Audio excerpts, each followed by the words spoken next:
What's up, family? Gerald the Bossman here. You're tuned into the Bossman Show on AM 1010, AM 1430, 1055 The King. Let the King out at 105theking.com and the Bossman Show at bossmanshow.com. Hit me up on Instagram, The Bossman Show, Twitter at Bossman Show, and Facebook, Bossman Show. It's the Bossman on your radio. Listen to the Bossman Show with your host, JR, Saturdays at 9 a.m. right here on AM 1010, The King. BS3 Network, changing the way you watch TV.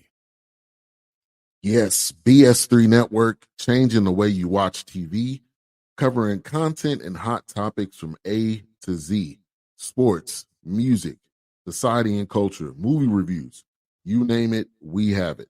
Check it out on bs3network.com or check us out on Roku, BS3 TV on Roku, as well as check out your favorite podcast on all podcast platforms or Spreaker.com/BS3 Network. You are now tuned to BS3 Network. All right, folks, back on the Bossman Show, friend of the show, Jeremy Shulman, UT Martin Scholars, fresh off of Media Day. Hey, Jeremy, good to talk to you, man. How you doing, brother?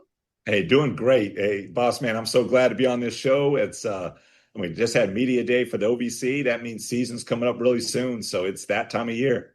No doubt, man. Jeremy, let me ask you, man, can you already believe it? A year has flown by. It's went by so fast, man. Like, for you, you've been in it every day, man. How's it been for you just seeing how this program has grown in the year you've been there, going to season 2 now? I'll tell you what, it was a roller coaster that first year, and it was great. It was a lot of learning. You know, everyone said, coming in that I was going to learn a lot, and it's like, holy smokes. I mean, I learned so much in the first year, positive and negative, but just learning. I think it's creating an extra level of excitement here for year 2. And I know I'm not done learning yet. I mean, there's just going to be learning nonstop, but just, learning what we've already learned, how we've applied it, whether it's with roster, construction, whether it's with how we're preparing for the season, just a whole lot of different things, just extra excited for year 2. No doubt, and truthfully, like you said, man, you built your roster a different way. You have a lot of young guys on your roster. So, what is the decision-making process going and deciding to go the other way? Most of our guys trying to get old, you got younger. I'm telling you. So, I've always believed in be better, be different, and I've always been a different dude. We talked about it some last year on the show. Like, I think I'm the only, my SID looked up, I'm the only Division I coach in the country who never coached a moment of Division I. Before coming in as a head Division I coach. And, I've always taken a different route. It's always been, a little different way of doing things. And, everyone's taking portal and everyone's going really, really old. And I think there's a lot of value in young guys. I think there's a lot of value in, I think it'll hopefully help us build not just a championship team this year, but hopefully it'll help us build a long-term solution, something sustainable. So we're not just chasing portal guys every year.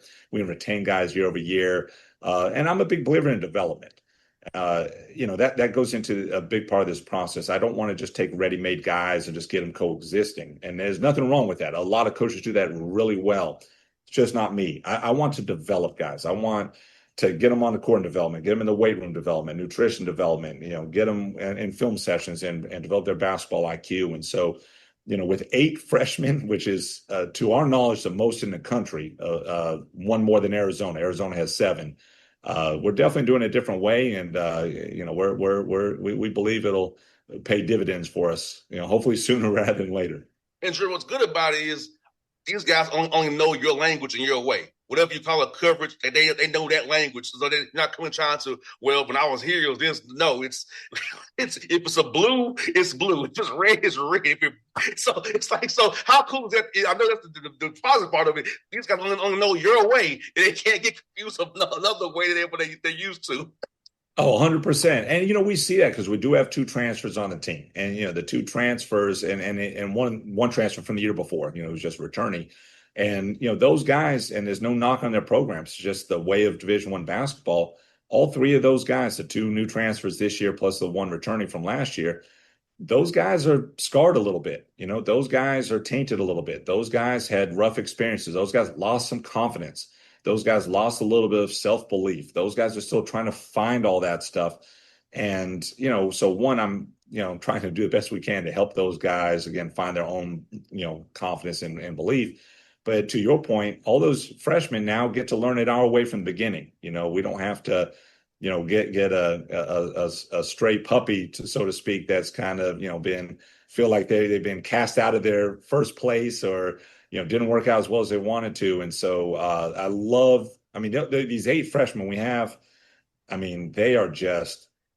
they've been incredible. Their work ethic, their buy-in, their belief, their coming in for extra film, just always hungry to learn, just very, very, very fascinating group of guys. But they're also freshmen. So, how quickly can those freshmen, win us the OVC? It does get a little nerve-wracking at times. I can't lie to you.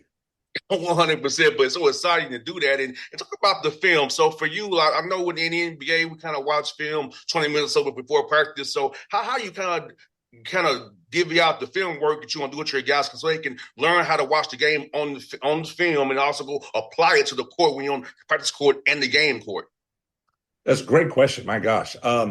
We do it a little different here, and we're still evolving in this, but we made a decision last year, and it's something I've always believed in, but never really swerved into 100%, where all the players need to watch film with, or all the players are going to play or want to play, or want to get better. They're going to come and watch film with me directly, not just their position coach, not just an assistant. And then they can supplement that with their position coach, supplement that with an assistant coach. But at the end of the day, there's some things that I've got to get a lot better at. There just are, like any coach. This is why I love basketball. It's a constant, process to improve, constant process to learn.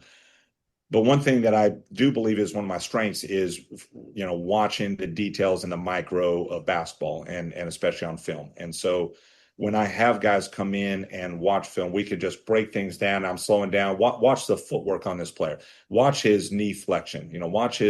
Watch his ankle flexion. Watch his weight distribution. Watch how his eyesight manipulates the defensive tag a little bit here to actually set up a play on this side of the floor. And so we can really break things down to such a micro level. And it takes our guys, I think, a little bit of time to get used to even watching film with me, because if you don't love the game, honestly, you probably don't love watching film with Coach Shulman, because I'll put it this way. Okay. So our first team film session that we did this year, after official practice started, we brought up our Southern Indiana game from last year, which, we played really well. And I thought it was a great film to show our guys to start, really learning our system. And so unlike a lot of coaches, I don't have stuff clipped up right away. I wanted just to watch what we do, because there's more than just the clips to see. It's how you run the floor. It's how you point on communication, on a switch. There's all these things. So we were in film for an hour, Bossman. An hour, for film, which is probably longer than their attention span can handle. I looked on the clock on the game. We'd watched a minute 48. We had watched a minute 48 of the game and talked so much in teaching. There's probably only 4 possessions or 5 possessions in that, but taught so much detail in there. It took an hour. And so I think a lot of our players thought I was insane. You just love basketball. But it's basketball, and but now the guys, they just crave it now, and especially the young guys, they crave it. I got home right before 5 o'clock yesterday, from Evansville, from media day, and I'd sent a text to all our players and said, hey, listen, I'm available, now if anyone wants to watch film. It's the evening. The guys can go hang out with their girls. They go to the cafeteria for lunch. They do whatever they want. I've got my family to spend time with. Sure enough, 5 guys hit me up saying, Coach, I know you want to see your family, but can I watch film? And so I set up a 5:30, 6 o'clock, and with a couple different guys and watch film. And these guys are just so hungry to do it. They just want to get better. And that's exciting to me. And what else is about watching the film a lot is that means you'll be more disciplined to the scouts. Have that game plan discipline as well. Because so you've watched it with Coach Shulman. Now we put our scout here, game plan discipline. I have it there because I watched it with Coach Shulman. I know how this guy wants to come off the pin down or come off the middle of the ball screen. We hedging, we doing 2 slides, we ice. We already went over the film together, so I feel confident when I get this scout and we play our opponent how we can get this job done. 100%. 100%. You said it right. And we probably got to keep learning to be more efficient. And we do. I've got a great staff that, clips up film and does all that as well. So sometimes we'll watch clipped film as well. But, I think there's a balance on all that. But that's just been, to me, that's like one of our superpowers, here in this program is just, the watching film, the learning and the breaking it down from such a cerebral, level. With these young guys, Jeremy, talk about getting their bodies transform because they come out of high school learning how to do the D1 way to get strong and eat nutrition wise and that prehab and rehab. So because you're playing from November through hopefully March. So to avoid those little knick-knack injuries that you have. So talk about that piece with these young guys, trying to get them to get their bodies right the right way and transfer their bodies while in season so they have the strength to not get hurt, get those little naggers that you can't get rid of is always with you the whole year. Yeah, for sure. That's another great question. I mean, man, you're unbelievable at these interviews. It's incredible. That's a hard thing. That's a hard thing. It's a very complicated, process as far as getting the bodies right. And it's something that we're still trying to learn and stay on the cutting edge of. But I can tell you a couple things that have really helped us. The first one is, I don't know if, how much you're all over Instagram, but, I don't know if you've heard of Knees Over Toes guy on Instagram. So Knees Over Toes guy's number one online trainer in the world. He's got like 3 million followers now. And he's very creative and it's about range of motion. It's about strength through length, through flexibility. It's, injury prevention. It's, putting your body in adverse situations that you might have in a game to feel comfortable in those adverse situations. And so we've been doing, his stuff. His program's called ATG, but we've been doing Knees Over Toes stuff for, over a decade now. And the reason we got started on it, so, the guy, Ben Patrick, is Knees Over Toes guy. Ben was my point guard in 12-13 and 13-14. And then after playing for us, ended up on this unbelievable, path to being where he is now. And so he has, taught me in his ways, and he's sent us equipment over the years, and he sends us workout plans. And so he's been absolutely phenomenal for us. And I think that's really been very positive for us over the years, trying to have our bodies still healthy and, all the way through March. We just hired a new strength coach here, so we're excited about him as well. So he'll get started with our guys possibly as early as today. I think today's day he gets cleared. I'm big into nutrition, but I don't think we've been as micro as we need to be in nutrition. I think, if our guys ate a little better, whether it's more calories, if they need to gain weight, but just, maybe even eat something green. I know it's a shocking new, revelation, but, our guys, love to eat a lot of fried stuff. And it's like, can we get them to eat something healthy, eat something green? But, we talk about sleep a lot as well. All scientific studies have shown that the number one performance enhancer out there is not even a supplemented sleep. And can you get 8 hours, even 9 hours as an athlete of sleep and not be on your phone all night or staying up or, having, girls come to your door at 1 o'clock in the morning? Can you actually get rest, like your body needs for recovery? And so I'm very passionate about that aspect of our player development is the getting our bodies right. But even then, stuff, I'll be honest, boss man, it's hard. Like there's no perfect fix. We wear mouth guards for every single practice, because we play very physical, and that doesn't stop us from getting a player with a concussion. It just, we can try to prevent and control what we can, but it is still athletics and it is sports, and so you can't control everything. So we just do the best we can with it. 100%. And Jeremy, I love your roster, the diversity, because you have a lot of size and switchable. Talk about that piece of it where we can have guys can guard 1 through 4, 1 through 5. If you have to, you're not worried about matchups per se. You can just play and switch what you got to switch if you want to do it that way. But you have the size people that just can't say, I'm going to pick it on this guy. Well, in theory, I love it. I mean, this is like one of the true core things what I believe in. And you see it all the way to the NBA level. I mean, the more switchable you are these days, I know there's still a lot of drop coverage in the league, but the more switchable you are, I mean, I just think it makes you just unbelievably hard to score against. You see it with Oklahoma City. You saw the year before with the Celtics. I mean, that's what we've been trying to do for a number of years now. And to your point, we really swerved in even more to positional size. The counter that for us is, we've got to find the right balance between some of our best defenders aren't quite where they probably need to be yet offensively, and some of our best offensive players are definitely not quite where they need to be defensively. And so we're trying to find a nice balance on that. But eventually, hopefully, as we develop and we get into it, hopefully we can have any five we put on the court, leads to an elite offensive lineup that also is extremely good switchable with no, weak link, defensively.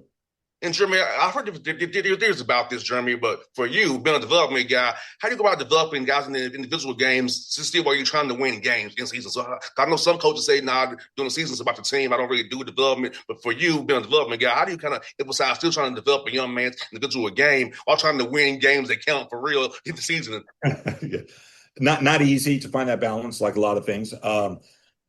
One thing we've got a couple of built-in things that are easy. We have a 30 minutes every day to start our practice. We do skill development every day. So no matter how much I might be, just like today's the day, I'm like ready to rip and run and just work on concepts, work on team stuff. But like I know for 30 minutes, we're going to player development and get our guys better. Okay. And so that built in every single day is huge. And a lot of coaches don't do that. Okay. We do also have a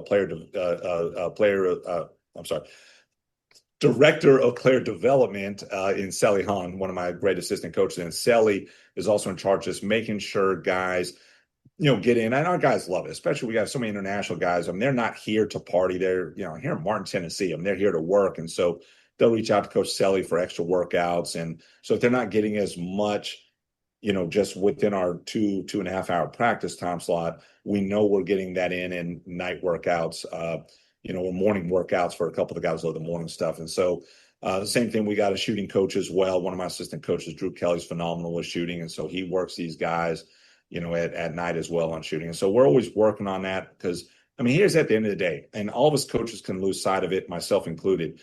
I can scheme however I want. And yes, we got to make sure we know what we're doing and this and that. But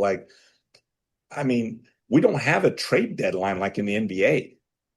I can't go in, I think it's maybe in December. I can't go in December and say, hey, we have this hole to fill. We need to make a trade.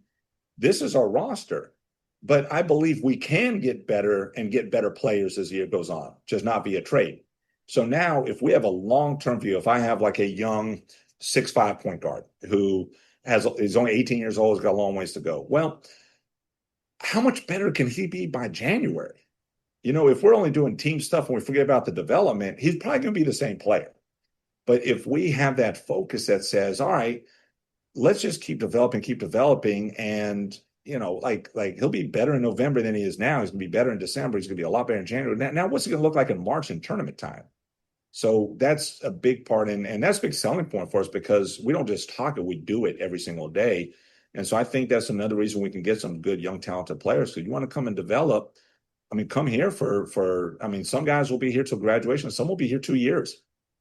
It's just reality. Some will be here 2 years and then they can go make, SEC money. And that's great. And then we got to help them. We're a step in their journey. We got to help them in their journey, help them achieve their dreams.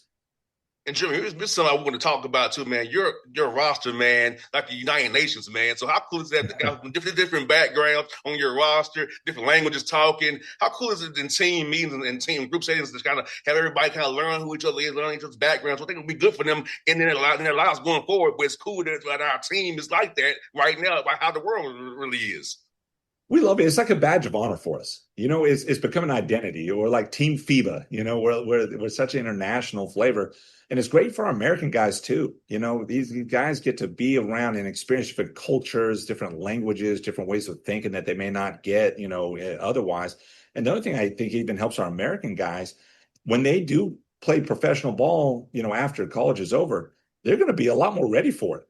Because now when they go to, play in First League Serbia, well, now, they've been around a lot of Serbian players. They go play First League Romania. They play First League Portugal. Maybe they play Euro Cup. If they're really lucky, they get to play Euro League.